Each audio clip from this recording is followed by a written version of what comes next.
They won't get that gushing introduction of Blaise though. They'll probably know him well.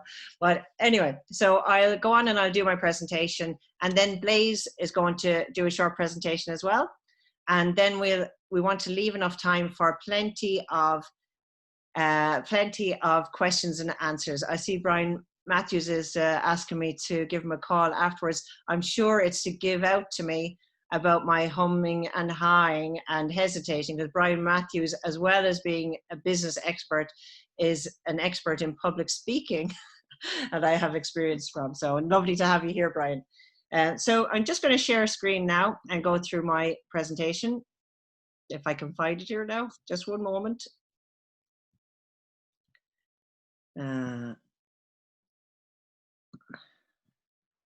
Excuse me now. As I said, it's my first time doing a webinar, and I'm sure things will be a little glitchy. And myself and Blaise had a lovely practice the other night, but you never know what's going to crop up on the day. Here we go.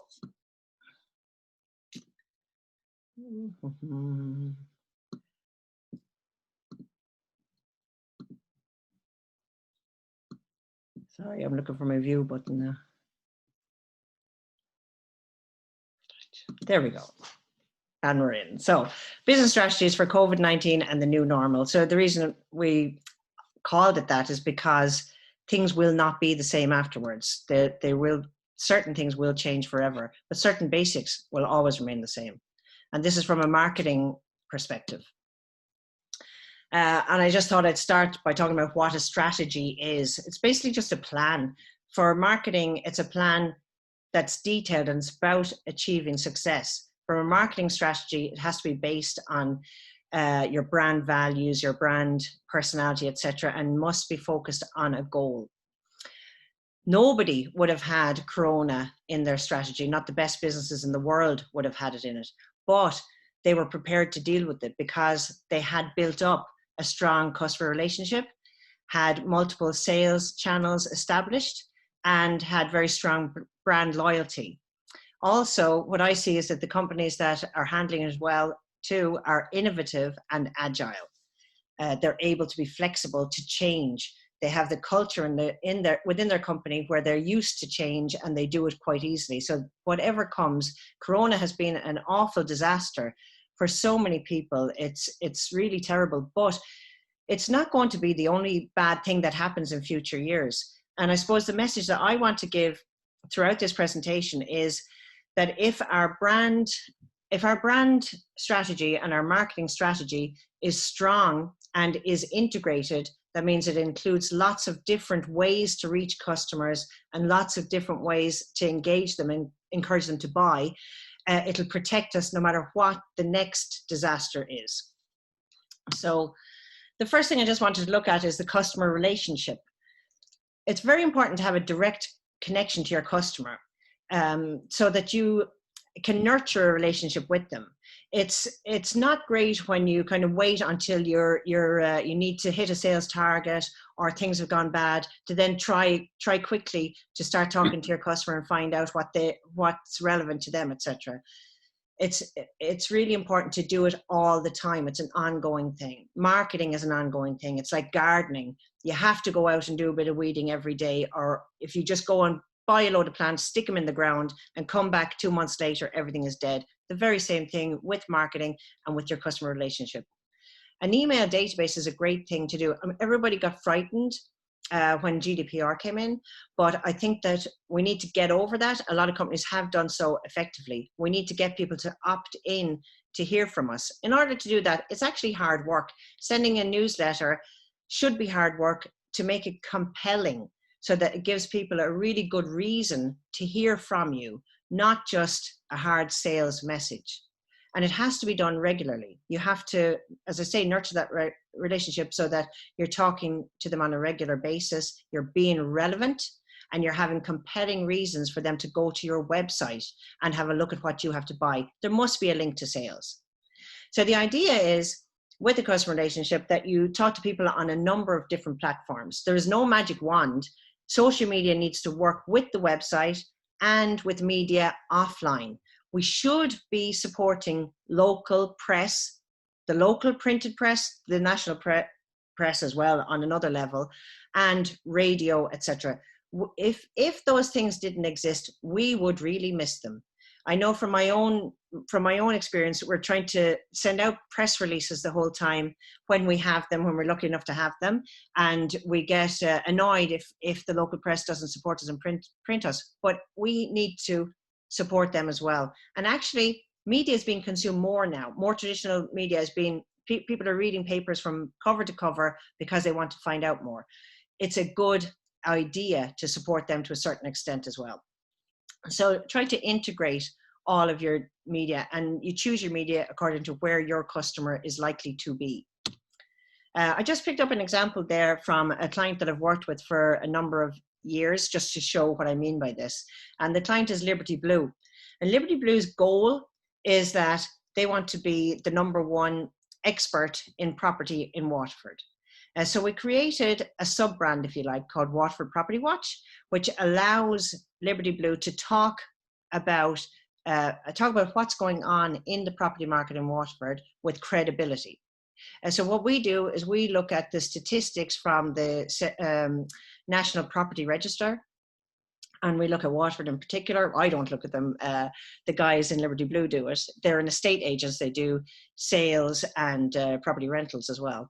And we're able to present that information on our newsletter, which is called Waterford Property Watch from Liberty Blue. So it's not saying Liberty Blue, let us sell your house or anything. It's actually saying we have valuable information for you. You need to know this if you're planning on selling or letting a property. We can do videos. If you check out Liberty Blue's social media, you'll see all kinds of fabulous videos there. We have interviews. The interview that's going on here is with a solicitor talking about the process of selling your house and how to speed it up, etc. And also a live event. So things are happening on lots of different levels. A live event is a great thing to do to make people see that you're authentic, you're real, and build that trust. You don't need to put pressure on yourself to have a big crowd there or anything. You're creating content to be shared online through video, etc., and PR. I was talking to Regina, letting her know that I was going to use the company as an example, and she wanted to say that what's important for her is to keep the goal in mind the whole time, and that's to be the #1 property expert in Waterford. And also that she feels what we're doing at the moment is going through the era of extra effort, where people have to put in above and beyond the amount of work that they usually do, but you have to do it to reap the rewards later on. So marketing is a very important part of that. The other thing that I wanted to look at was innovation. Innovation needs to be part of the company's culture. Now, not just from the point of view of creating new products to sell and creating new revenue streams, but also to give you something to talk about to your customers, to be of interest to your customers and to the industry. The example that I picked out was Heart Outdoor Lighting, which I'm happy to be working with as well for a number of years. And they are the only company in Ireland to make cast iron outdoor lighting. They have a tradition of quality, and although they're a traditional company, they are actually very innovative. So when this coronavirus happened, their workshop was closed down for the duration, and Jack Hart there came up with the idea of creating a virtual viewer. This is a tool to allow customers to shop more easily. You send in a photograph of your garden, and the guys will superimpose the lights that you're interested in onto your garden photograph and send it back to you, so you can make your choice without having to come into the workshop. They also created the Heart Outdoor social screens just now, and so they recognize a lot of their customers are in the hospitality sector, and hospitality sector revenues are threatened by the safety precautions that are going to need to be taken, because the more space that is taken up by the distance between people, etc., the more the risk the more loss of revenue, I suppose. You can't fit as many covers in, as many people in. So these screens have been developed for use outdoors, not only do they do a great job in protecting people, but also they're designed to enhance the venue. So they work well with the brand. They can be branded with the restaurant or hotel's logo, etc. But the idea is that this is of interest. Also, just to note that I worked for a long time with Coca-Cola in the UK, and one of the things that I remember that they told me at the time was that if they need to bring new flavors to the market on a regular basis for their different ranges, like Fanta, and not just for the sales of that new range, but what they found is the sales across the range, so for regular Fanta or whatever, go up when there's a new flavor there, and when they go for a long period without introducing anything new, sales go down. The customers want to be stimulated and to think that you're an interesting company and to engage with you that way. So innovation is very important to have at your core all the time. So I just want to look at multiple sales channels about how you get your product to market. And the example that I came up with here is Regan Organic Farm. That's a farm that produces organic chicken, duck, and pork. And so a lot of their customer base is food service, and they experienced a big drop in their revenue opportunities because of Corona. So the restaurants weren't operating, etc. They couldn't supply them. So to make up for that, what they've done is they opened their own farm honesty shop on site with a fridge and a freezer. They started stocking more organic fruit and vegetables and expanding their product range that way. And they also have their sales online. They joined a food pickup service called Neighbor Food, and they deliver boxes to them, and customers pick them up. So it's another sales channel which is becoming exponentially. It's growing exponentially every week. It's going to be absolutely massive. And the other thing that they did is they invested in a mobile organic farm shop. So in fact, they've more than made up for the loss of revenue through food service. So it's very important to look at how can your customer buy your product easily, no matter what happens down the line. They need to have choice. And just to give a mention there as well, another client, Wexford Home Preserves, who make the best preserves in the world. And we're looking at listing their products on Amazon now. Amazon has become absolutely massive in the US and in the UK, and more so for grocery items. It's thought that it's going to grow for grocery in Ireland as well. Amazon are about to set up their own warehouse in Dublin, so things are going to grow exponentially. Already there are some food products on Amazon, and we want to get in there early. Amazon is a great idea for your domestic customer. Definitely think about it very carefully. But also, if you want to sell to America or wherever, it's much easier to sell it through an established brand, an established route to market like Amazon. Much easier, much more cost effective than trying to establish your brand in such a massive territory as America, you know. So that's it. The next thing that I just wanted to talk about that is extremely important now, but it's extremely important at all times. And if you have this sorted out, you're protected to a certain extent from crises when they happen. So as I say there, it's about avoiding being dumped when times get tough by investing in brand building activities and creating new reasons all the time for customers to choose your brand. So the example that I've come up with there is, just one moment, Whizzy Internet, a lovely little company in Gorey that provides internet service just for the North Wexford market. So they're up against the big boys the whole time. They're up against, you know, some of the biggest companies in the world when it comes to choosing who your broadband is going to be with. So how we compete, the platform that we compete in, is on the fact that they are local, they are small, they're able to do things. They support their local area through associations with GAA, kids charities, etc. And then when it comes to the crunch, they're able to pull at the heartstrings, if you like. They have a really fantastic track record with service. Because they are a small company, you can actually call them up and talk to them, unlike the bigger broadband companies, and they will come out and fix your internet or whatever when it needs it.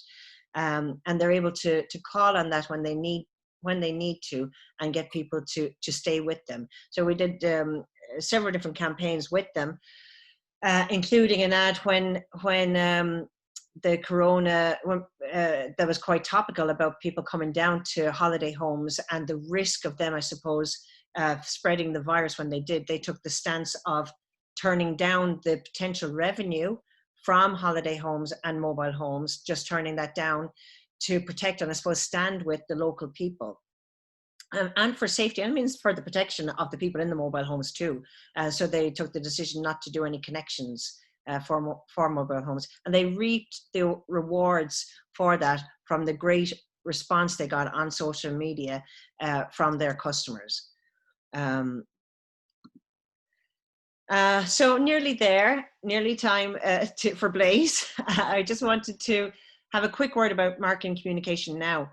Like every piece of marketing that you hear now, every ad has some reference to COVID. Then we have to show empathy for our customers and show that we understand the situation that they're in.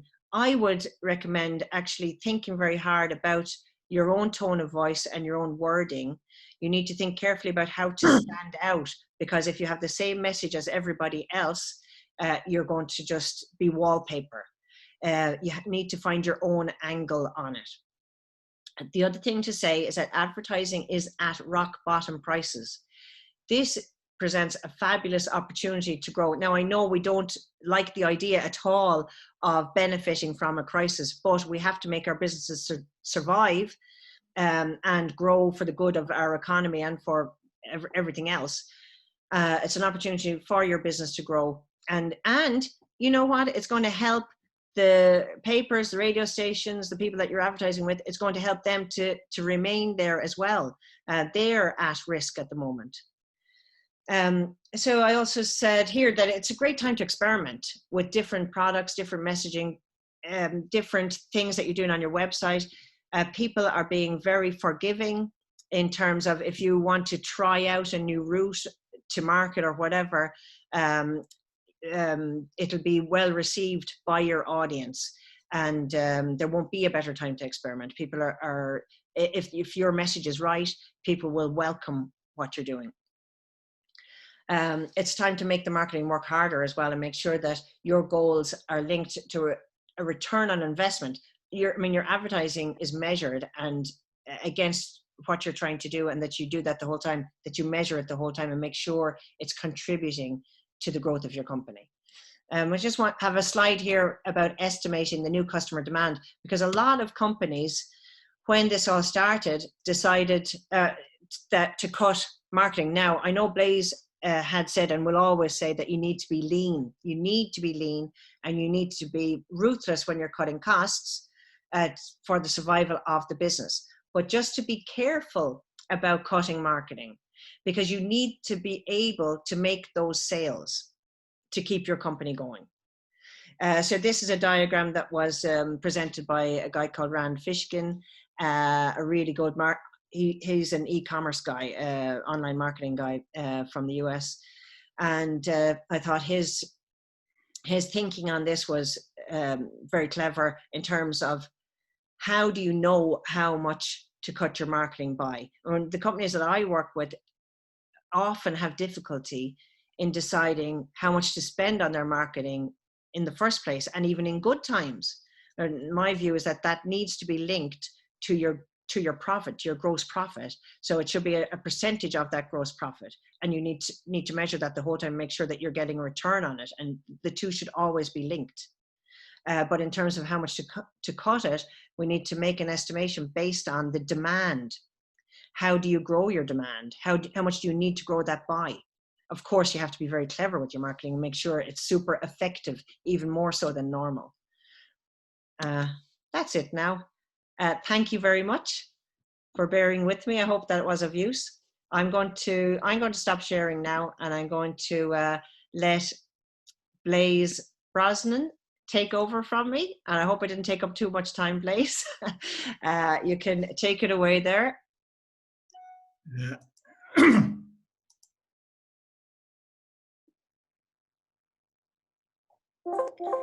Okay, thanks, Paula. That was very interesting.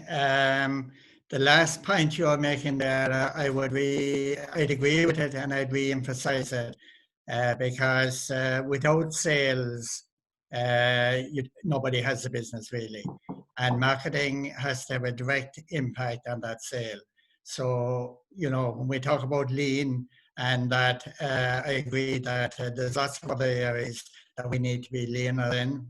Obviously, we need to get the most we can out of marketing. We need to be smart about it, but it's not the first place to cut. It should be probably the last place to cut. Okay, so I'll go and focus in a small bit more on I suppose, the environment and the economic situation and that, just for a few minutes.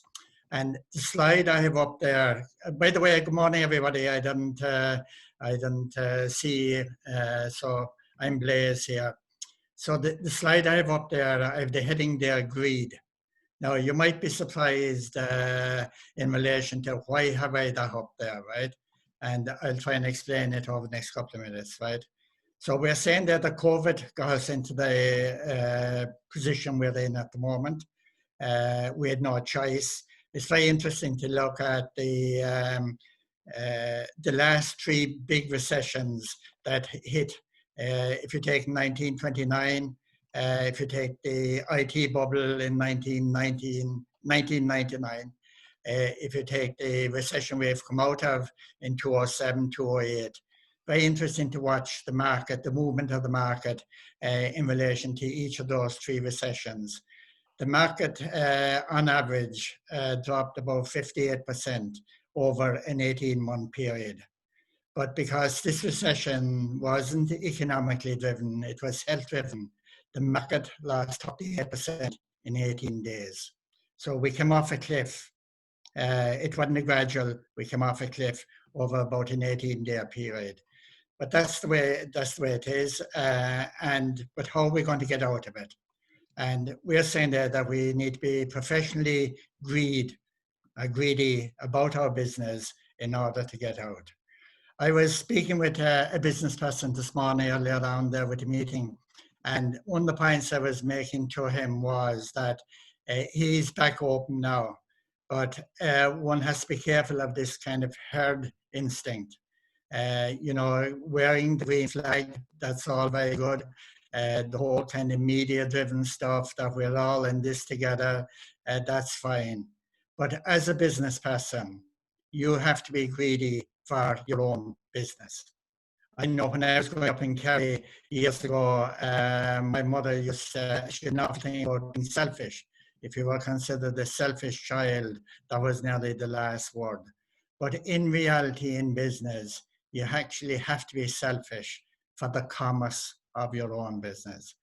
We can all contribute to the greater good, but not at the expense of our business, because you won't be any good to anybody if your business is not standing at the end of this, if your business is not able to go forward at the end of this. And as owner managers of our business, it beholds us, I think, to be professionally greedy in relation to the commerce of our business going forward. And that's where I'm going from. Again, lessons. A lot of people think that they learn from lessons. Yeah, we look back to learn and forward to apply what we have learned. And I think it's this word apply is it's the value of it really for lots of people. Lots of people, they know the theory about things, but the pain is generally in the application. When I'm dealing with, say, business people and all that, and you're explaining something to them, or you're identifying an issue that needs to be addressed, and they agree with you and all that. And when you ask the question, are you going to do this by Friday or by Monday or whatever, then you see all the kind of the body language and the shaking and the excuses and the formulating excuses. Now, you take business people that tend to be more successful, they're very good at applying what they've agreed to apply within certain timeframes. And what's more, they look for evidence that it's working. So my strong message here to you this morning is there's a number of variables within your business that need to be addressed. You have to come up with you need to set some objective for those issues. You need to come up with an action plan, but you need to apply it. You need to go through with the action plan, and you need to measure. And it's all based around a very simple kind of concept, which is what gets measured tends to get done. What's not measured tends not to be done. And my experience of dealing with business people over the last 40 odd years is a very high proportion of people are not very good at measurement. But you look at the people that tend to be more successful, they understand the critical issues and the critical key performance indicators that they need to go after, and they measure it. Even if they're going badly, they'll still measure, because that is the evidence whether they're making progress or they're not making progress going forward. Again, we're at the recovery stage, and I think we can learn from any recovery kind of proposition out there. And I've just put together a couple of notes here in relation to the principles of recovery. And the first thing is, if you're lost, the first step is when lost is don't panic and just slow down. Let's assume you're out in the middle of a forest and you've lost your bearings. If you panic and start rushing, all you do is go around in cycles. You need to stop, get your bearings, and then plot a route from that. So panic just results in haste, going on in circles, no use. The second one there is slow and act as a leader. As the owner manager, I'm sure many of you that are on the conference call this morning are owner managers, are part managers, are part owners of your business. And because of that, because of your positional power, you have to give leadership. The people around you are expecting to be led. A leader has to lead from the front, not from the back. The people at the back are the followers. And the reason that people kind of own businesses, people that hold on to management positions, the reason that they have those and they're successful in those positions is because they're leaders. They're prepared to be out there in front and to lead from the front. And secondly, they're always good at communicating. They make up their mind. So if you go back to the forestry thing, you're lost, you get your bearings, then you draw a little map and you lead it out. And in business, it's no different. Sometimes we get it wrong, and we have to have the courage, I think, to turn back and restart again. And there's nothing at all wrong with failure. What is wrong is people that fail, but A, they don't realize they fail, or B, that they don't start again. There's nothing at all, there's lots of business out there who have come through at various stages of their cycle, come through some very bad times. No business, I've never yet seen a business that is successful from day one right through without any problem. That doesn't exist. And anybody that will tell you that is not telling the truth. And the last one there is to be humble but strong. And I think this is a very important kind of attribute to have during this period. It's amazing when you look at the world over the last 8 weeks, a virus that we can't see has taken control of the world. A world that's supposed to have all nuclear power, all the technology, all the resources or whatever. And something that we can't actually see actually has taken over. And I think because of that, I think we should realize we're only specks in the overall thing. We might think we're great and all that, but we're not. We're specks in a whole universe. The same way with our business, it's a speck within the total trading environment out there. But what beholds us and our obligation is, can we be the best speck we can within that environment? I've spoken at some other conferences and that there lately, and I've focused in a good bit on working capital, because there's no surer way of going out of business than to run out of money. And, if we don't manage the cash flow going through our business, then we just won't have a business. You can have all the profits in the world, you can have all the margins in the world, but if you can't convert those margins and those supposed profits into actually collection of cash. When I talk about cash and I talk about hot money, I'm talking about the funds flowing through our business. Now, if you look at your business, in one sense, it's like a leaking bucket. There's two ways to keep a leaking bucket full. One is to patch up the leaks, which is the obvious one, or the other one is to put a bigger hose in at the top. Now, the patching up of the leaks, and the reality is we probably need a bit of both. And I'll talk small about cash flow later on. So where are we in the cycle? I think we're probably at the reset stage, and a number of people are at the recovery stage. I think most people have come beyond the stability stage. So we're somewhere, I think, between the reset and the recovery stage. So again, during this shutdown period, during this difficult period, what's your plan for the future? And my strong advice for you is that you break the future up into a number of time horizons. For those of you that are still on lockdown, you need to have a plan for your reopening. Some will be reopening next week, some weeks afterwards. I think the first week after reopening is going to be very important. I think the first month, which is a combination of 4 weeks, I think we should have a plan for that. And we certainly should have a plan for the first 6 months. So they're the immediate timeframes I think we need to have different roadmaps for, not just in relation to the health thing and the HSE restrictions and things like that. Most people will get that fairly right. But what's your plan in relation to the commerce of what you're doing? And even though we're going to get very focused in the short term, which is about survival, the better business people will understand that the next week, the next month, the next 6 months, they're just steps towards the more strategic direction that you want to drive your business going forward. So my strong advice to you is have a vision about your business 3 years down the road. Write it down, have it in front of you so that it bothers you. And then each day, each week, each month, each block of 6 months are all steps towards that.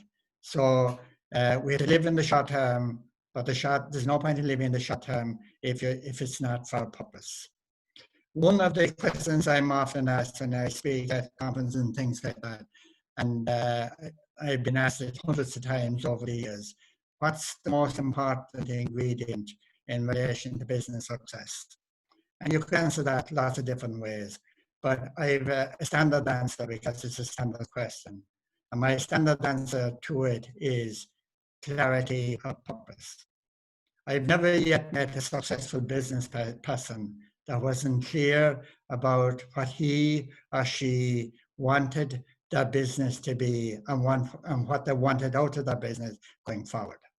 I know it's difficult during these times to maybe have clarity of purpose because none of us can predict the future with certainty, but we have to make certain assumptions about it.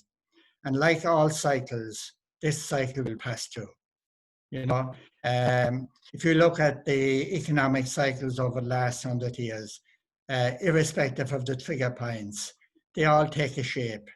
And the certainty is that for every trough, which we're in at the moment, there'll be a following peak and there'll be a following trough from there on again. The only difference is just the timing between 2 peaks or 2 troughs. For those of you that have reopened and have reopened, again, because it's tied in with the cash flow of your business, I would say be very slow to take on extra overheads too quickly. Only take back your staff in rotation as you need them and as the revenue of your business justifies the payroll associated with that. Because I think the biggest danger from a cash flow point of view will be 3 months after your opening, not before you open per se. So be very clear, it's your business at the end of the day. Nobody will thank you at the end of the day if you're trying to be popular, trying to satisfy everybody else, and have no business at the end of it. So you have to be selfish, you have to be professionally selfish for your job going forward. So the twilight period I'm calling is the period after opening. As overheads return, there's a danger that there will be withdrawing of the government supports. They're going to be there for another few months. The bank loan deferrals, they're there for another few months. The revenue deferrals for the VAT and various things, they're all there for another few months. But if they all start to come to an end around the same time, which is probably 3 to 6 months down the road, that's when the pinch point, I think, for working capital will really hit a lot of businesses. That's not so much today. Even for those businesses that have closed at the moment, there is still a bit of a leak out of the bucket, but not that much. But from once you get back trading and some of these supports are withdrawn, then I think that'll be the crunch point.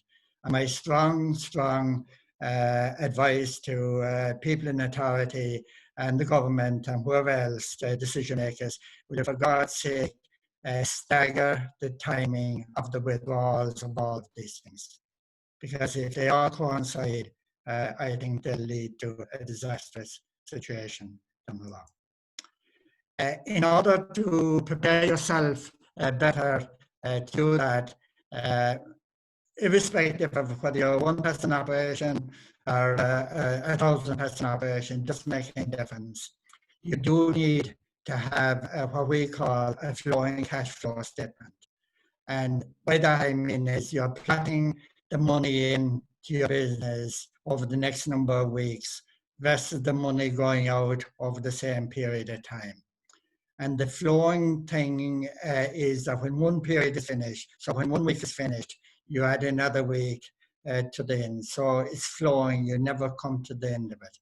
And if you do this and do it as accurately as you can weekly, then I think you have a better chance of being in business this time next year and having a good base on which to energize the strategic positioning and your vision for your business going forward. If you don't manage this well, and this is a very simple tool, you don't need to be an accountant to do it or anything like that. You can do this in the back of your envelope. It's money in, it's money out. But the big thing with the cash flow statement, as a saying from the P&L statement, is that it's the timing of the money in versus the timing of the money out. And you have to manage that. If you don't manage it, you won't have a business. So what are the takeaways from my presentation this morning? First of all, I would advise you to survive in the least damaged way possible. And that's very important. We're all damaged in different ways, but we have to try and work our way out of that. The second one there is cash is king, which you've often heard the statement, but the reality is you have to dig deep, quick, and hold your cost base. You know, the one cost that you need to be liberal on, and I agree with Paula in her presentation there, is your marketing and promotional budget. Because if you look at your profit and loss account, the first figure in your profit and loss account is your revenue figure. And that figure is made up of two things. It's made up of the number of widgets that you sell by the average price per widget. Now, if we don't get the number of widgets up, and selling and promotion and advertising has a direct impact on that, that's part of that equation. The second part of that equation is your pricing. And I would say, just one point in relation to pricing, I would say, as we come out of this, be very careful about going down the route of discounting and giving away stuff and everything. You can't afford it. You need to be more creative. The easiest thing in the world is to give money away, lads. Do other things, but don't be giving money away. It's too hard got. Again, plan for the working capital during twilight phase, which I've spoken about. I would say optimize the various government schemes that are out there and a whole range of schemes, and contact your local enterprise office, and they have a whole suite of different schemes in there, and what we're doing today is part of that. And the Wexford Leo are involved in this process today as well. Downsize or right size your business.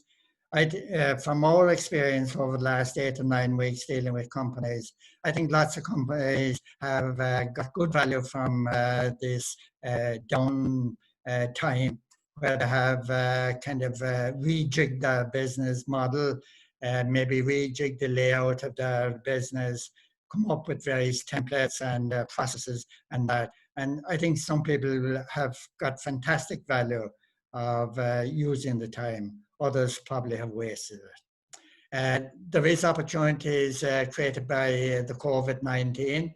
A number of people have got involved in various kind of sexy bits of the commerce associated with that.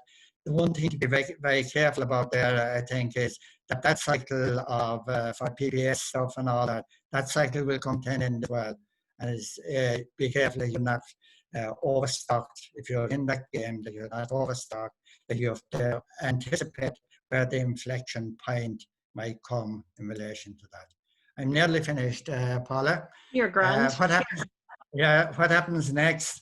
And people might be a bit surprised with this, that when you put the total government supports together in the SME sector, they only in total come to about 15% of the SME creditors that are owed at the moment.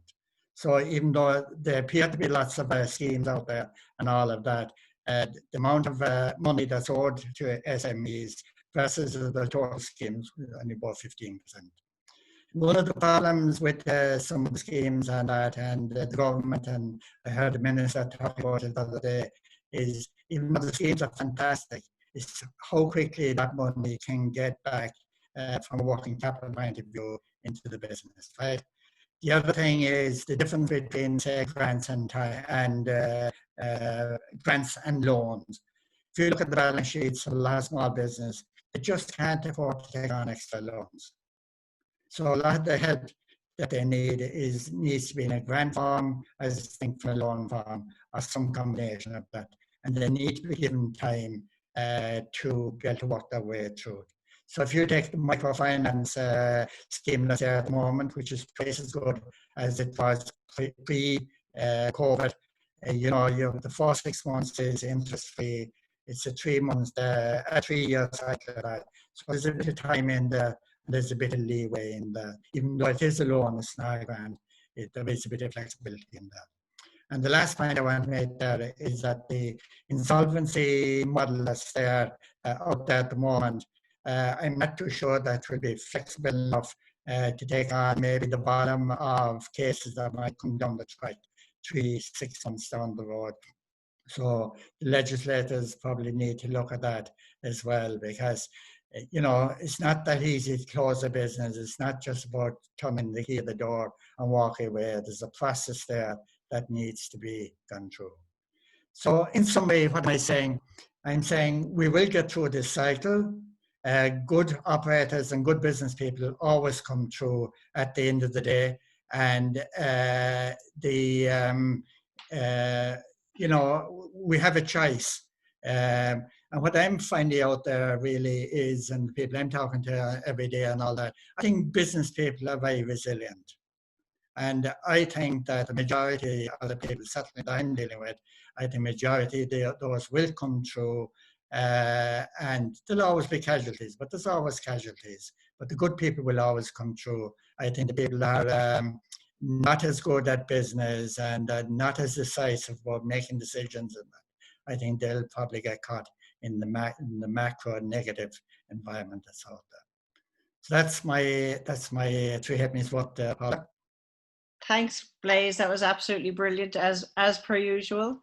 So if anybody has any questions, we have 10 minutes or so to look at questions. I know John Warburton is here on the call today. Hello, John. Lovely to see you there virtually.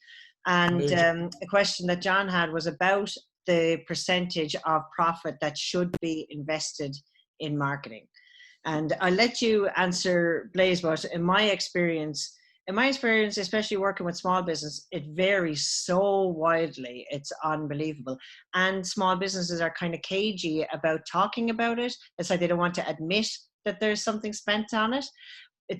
It should be something that is decided at the beginning of the year in line with the business plan. And in my view, it should be based on how many, as Blaise would say, how many widgets do I need to fund that spend on marketing? And also, how many widgets is that spend on marketing going to help me sell more of, you know? So I don't know, like I was just Googling it there, and funnily enough, most of the information that comes back is from America, because we don't talk about things like that here, and in the UK either. And one of the things that came back was they're saying about 7 to 8%. Actually, there's clients that I work, and that's of gross revenue. That probably is in line, I'd say about 5% maybe for SMEs in these parts. And if for manufacturing, they say it's lower, 2 to 3%. But really, it depends on the business and on what return is going to be expected from that investment or needed for your business plan. And they're saying here as well that Salesforce, did I say that already? Salesforce, yeah, invest 50% of their revenue back into marketing. But Salesforce is a business that is built on marketing. It'd be very similar to Coca-Cola. Besides all the manufacturing costs, so much of it is just about marketing. What do you think, Blaise? Yeah, it varies an awful lot from business to business. Everybody spends more than they think, because a lot of people, the definition of marketing is what do we spend on advertising. But marketing, as you know, it embraces everything we do, from conception of the idea to the final delivery or whatever, right? It depends again on the business, but I would say it ranges from, with smaller business, from probably about 1% of that turnover to about 20% of that turnover. If you're in event management, for argument's sake, the very minimum you'd have to spend on marketing the event would be about 20% of the revenue. Otherwise, it just won't work. If you're in a more stable market, and that would be somewhere in between that. But again, it needs to be budgeted in for, and a plan for that budget. And under what headings, whether it's above the line or below the line spend or whatever.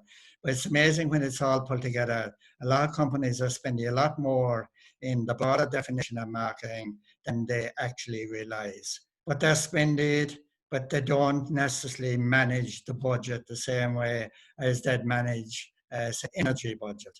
I often ask business people, how much do you spend on energy last year? And within reason, they'll be able to tell you.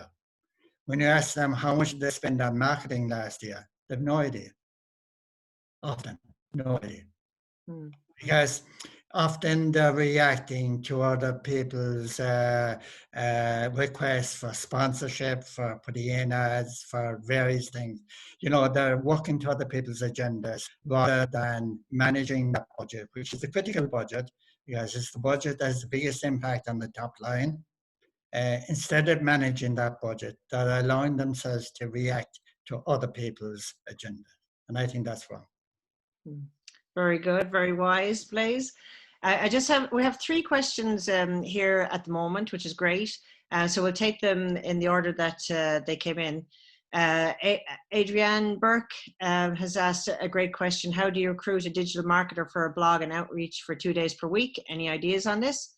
Well, I have, I usually work like an outsourced marketing director. So I help clients to get social media help, and it has been difficult in the past, and it can be what some businesses would call, you know, quite expensive. But any marketer is going to say it's not expensive if you get the sales at the back of it.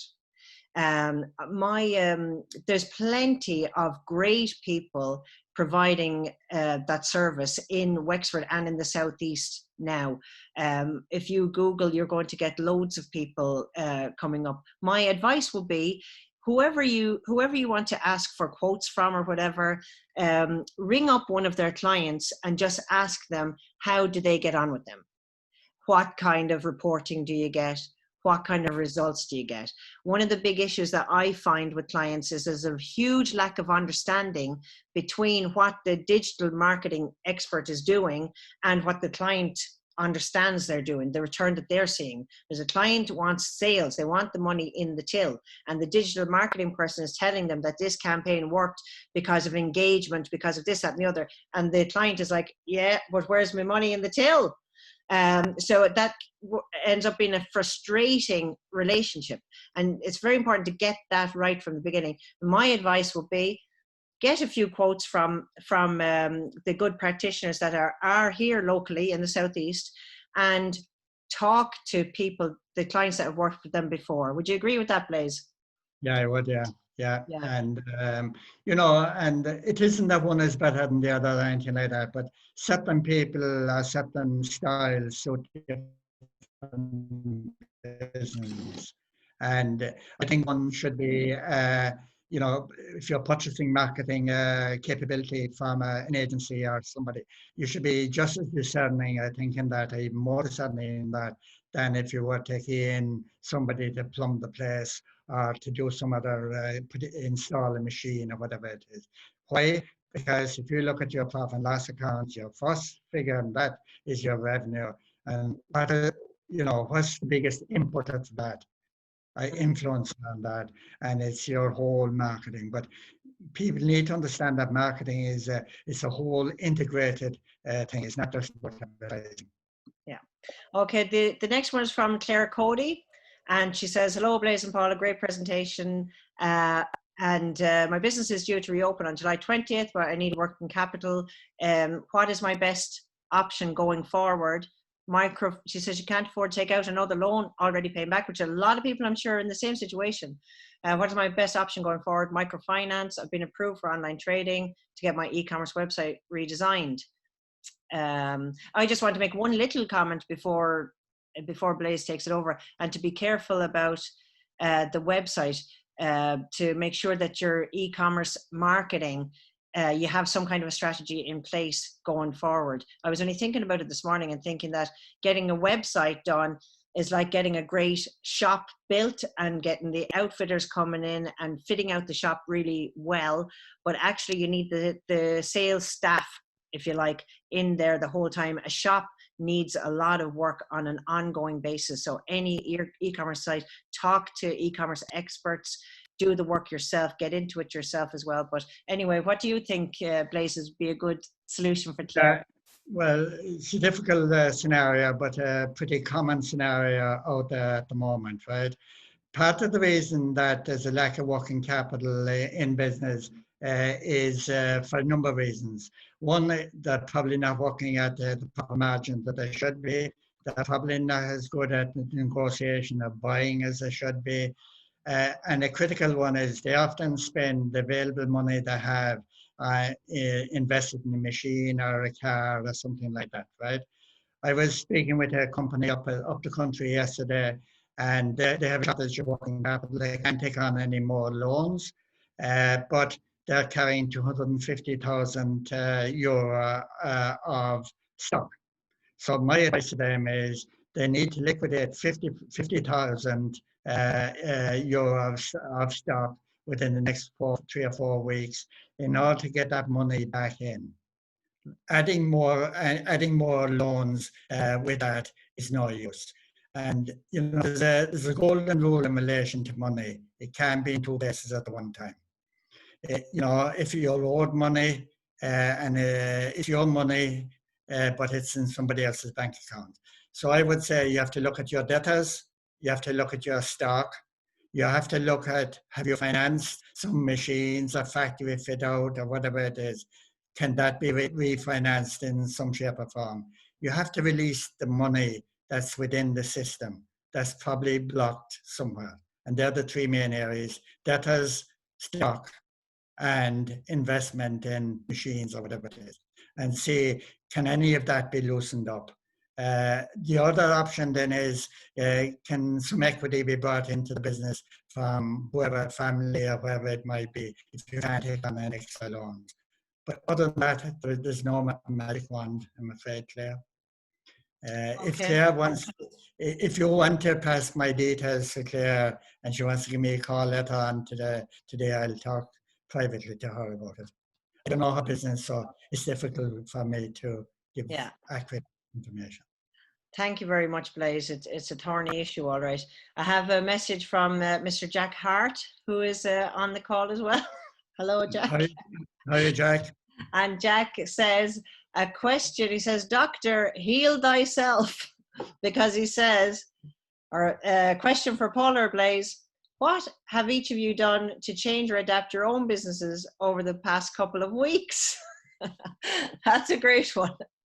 Yeah, well, I suppose in my situation, the last physical face-to-face business meeting I had was on the 16th of March, the day before Paddy's Day. So I've had to adapt to using Zoom and phones or whatever, still dealing with the same clients, but through a different mechanism. I prefer to be in front of somebody, obviously, physically, because you can be more value, but you needs must. So I'd say that's the biggest change for me. Yeah. Yeah. Well, ditto. I'm zoomed out of my head every day, and you know, we're getting to grips. I have AirPods. I have all the technology you could wish for, and it's great to have it. Really, really useful. But one of the other things I suppose that I have changed or evolved, I suppose, over the last few weeks is I've fallen in love with process a bit more, which is something that I should have been doing for years, I guess. But because of the way meetings are going and the increase, I suppose, in the mentoring clients, I have evolved, I suppose, the management processes that I'm using for marketing. In terms of, marketing my own business or anything like that, the people that I'm meeting are going through such traumatic, actually, stages with their business. I'm talking to people that opened businesses a couple of weeks before the lockdown, and they're in awful situations. And I'm counting myself lucky that I'm able to keep working, and I'm very grateful for that. And trying to do as good a job as possible I can for all my clients. But process is really helping me, and I've tried looking at different apps online to help me with it, but actually at the end I always end up using something like the methods that Blaise went through during his course to help us to look at the bigger issues and to manage tasks that need to be done in our business. So I have my old Excel sheet, etc., etc. But yeah, processes and technology have changed a lot. Yeah, and I'd say one other thing, Paula, is that a number of people have engaged with the Leo offices that may not have engaged with them beforehand, because there is a lot of help in the mentoring system to the various schemes that are in there, and they're very helpful and they're on the ground and that. So, you know, we as taxpayers are paying for it, and you know, that they're willing to be helpful, and don't be afraid to pick up the phone and make contact with them. I had another question there, and I'm trying to see, can I find it there? I think somebody was asking, Adrian was asking, what kind of money do you pay for digital marketing? It really depends. I think the last quote that I got, just to give you a flavor, was for €600 a month for looking at social media and Google ads, that type of thing, for somebody to look at that. Now that's completely how long is a piece of string, but you need to get a few quotes to get a grip on what it's like out there. And as I said, it depends whether that's good value or not, depends on what you get out of it. I think that John is asking about the return on investment on marketing. This is going to go back to your business plan and your marketing plan, where you set out your marketing objectives. Marketing objectives exist to deliver sales objectives. So you have to have your markers in terms of awareness, engagement, inquiries, etc., to set those out at the start. Would you agree with that, Blaise? I would, yeah. Yeah, I'm just going to whiz through these now because I know we want to keep fairly punctual. Blaise might be getting cranky because his lunch is late. He has his butler outside the door there now knocking. We any others?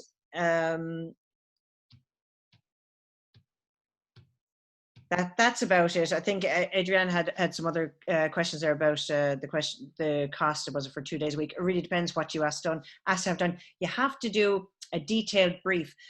For example, just for 2 days a week, paying a digital marketer for a chunk of time may not work out as well as having specific tasks you want them to complete. Because somebody could be doing nothing for 2 days a week or doing very little and they'd still want the same money, but it's very important to tie it to an output. I think that's about it, Blaise. I think that's about it. Yeah. But if anybody does have anything following this, do not hesitate to get in touch, and we'll either of us, I'd say, will be very happy to come back to you in whatever capacity we can. And I'm going to send the 2 PowerPoints up to Bridge in the LEO, or Angie, and ask her to please put them on the site, and you should be able to access them there afterwards, and I'll send her the recording as well of the webinar. So I hope that's it. So it's a goodbye from me, and thank you very much to everybody for coming along, and good luck with your business. Okay, thanks Paula for hosting it. And just one last comment. We will get through this cycle as we always do. Yes. Yeah. Very good. This too shall pass. We will get through it. And thanks to the local enterprise office. Local enterprise offices are great. They have so many resources there that can be used to help businesses. Okay. Thank you, Blaise. We're going to end it there. Okay. Thanks, Paula. Take care. Bye-bye.